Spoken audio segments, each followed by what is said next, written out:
Welcome to the Black Gay History Channel. Please share this video and subscribe to this channel for more captivating content. Y'all, one of my favorite websites for global LGBTQ news is Erasing 76 Crimes, a website dedicated to chronicling the legal fight for LGBTQ rights. And they also raise money to get LGBTQ people out of prison for anti-gay laws in their home countries. One of their recent articles highlighted the work of an LGBTQ-specific shelter in Benin, a West African country with no legal rights for gay people. Though same-sex activity is legal for adults, gay people in Benin endure intense discrimination in their surrounding communities.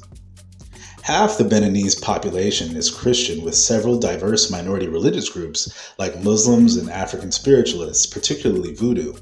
Benin is the home of Voodoo, and as I've discussed in previous videos, African spiritualists tend to be the most open to LGBTQ people in their fellowship. And the same is true in Benin, though LGBTQ people are still far from being supported universally in the country. The Hirondelles Club is part of an organization in Benin that specifically houses LGBTQ people who are needing housing, and they have a few months to stay and get prepared to secure more stable housing afterward. This is a huge deal because in many places in the world, LGBTQ people are some of the most affected groups in housing disparities. Young gay people are kicked out by their parents, or discriminatory neighbors can file complaints, and landlords can evict people in countries where gay people are considered criminals and not wanted in apartment complexes. Luc Agloku, the founder of Hirondelles, gave an interview in Erasing 76 Crimes detailing what it was like starting the organization after a young teenage boy was murdered by his own father after his father found out he was gay. Unfortunately, violence against LGBTQ people in Benin is still common, and despite the major Catholic leaders like Pope Francis and other bishops being more accepting of LGBTQ people in recent years, Benin holds on to their homophobic colonized mindset.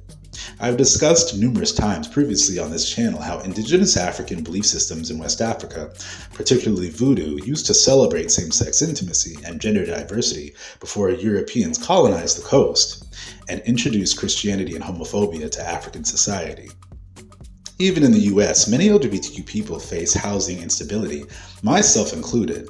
I lived in an LGBTQ shelter, and that time to get my resources together in an accepting environment really helped me thrive afterward. So I'm certain it's helping the people of Benin, where even less resources for coming together with LGBTQ people exists.